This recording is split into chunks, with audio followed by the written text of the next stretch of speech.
This is one of FL Studio's newest plugins, Distructor. I'd say it's easily one of my favorite new stock plugins inside of FL Studio, or I could say that it is my favorite stock effects plugin in FL Studio. So, 4 updates that we want in FL Studio 21 for Distructor 2. Number 1 would be linear phase multiband. That's actually already inside of Maximus, so it would be nice to add that same ability to Distructor as well. For example, maybe I have an 808 and I just want to distort the top end of the 808 or the middle frequencies of the 808. Maybe I just want to add chorus to the mid frequencies of a sound, so on and so forth. Which leads me to number 2, mid-side and left-right processing. Really the same concept. Being able to control the side frequencies different from the middle frequencies. Maybe you want to filter the middle frequencies different than the side frequencies. That's really common to do. Maybe you just want to add chorus to the side to add a little more excitement to the stereo field without cluttering up your middle frequencies. Maybe you want to use 2 different types of distortion on the left or the right. It'll just be a lot easier to really take control of the frequency range and the stereo field at the same time within this plugin without having to load up a patcher and doing all kinds of crazy routing. Number 3, if you read the manual, you'll know that the filters inside of Destructor come directly from another new plugin that FL Studio added called Flex. So if we go into Flex and go into the master filter, you'll see this drop-down menu with all these awesome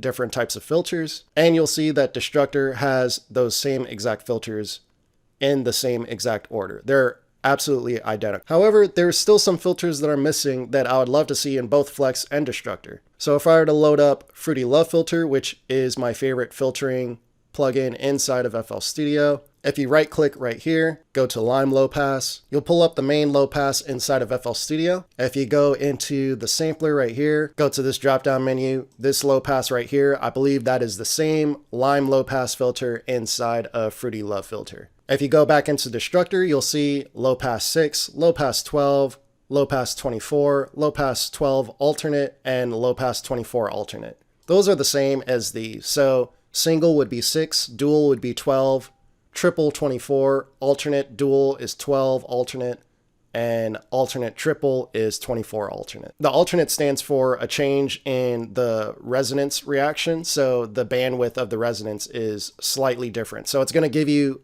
different coloration than your regular dual and your regular triple. It's a great low pass filter. I like it a lot. However, I'm more of a fan of vanilla low pass, which is low pass 2, and mango low pass, which is low pass 3, especially mango low pass, because this has this drive knob, which adds more saturation to the sound. And the dual and triple filters inside of low pass 3 just sound really nice and warm compared to any of the other filters inside of FL Studio. So I would love to see both vanilla low pass and the mango low pass inside of both Destructor and Flex.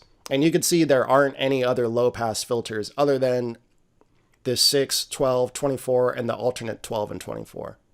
So it's pretty easy to assume that those are referring to just the Lime low pass, which again is probably my least favorite low pass out of all the other ones.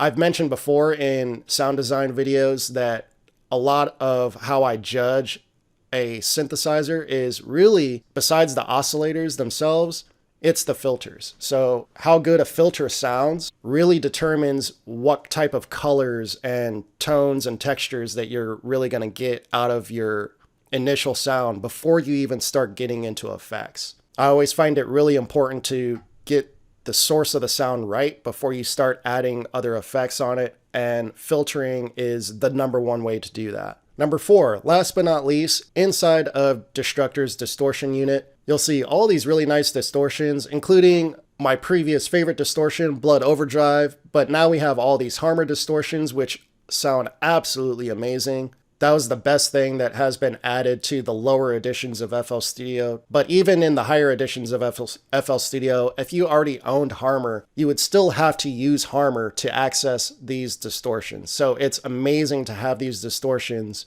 where we could add these to any sound at all. However, I was really curious about this wave folder option. And what I realized is this is not the same thing as the wave shaper inside of FL Studio. So they produce 2 different sounds, but it would be great to be able to have access to the wave shaper inside of the distortion unit inside of Destructor as well. I think the reason why it's not in there is because there's a lot more fine tuning that you could do with this little grid right here. So they would have to add this grid into this window right here. So I think that is why they decided to create this wave folder algorithm that might be similar, but it's definitely different. I know that ImageLine4Fact does watch my channel. With your likes and comments, we could definitely get the word out before FL Studio 21 comes out, and hopefully we could get something close to what we're looking for. I'll see you guys in the next one. Peace.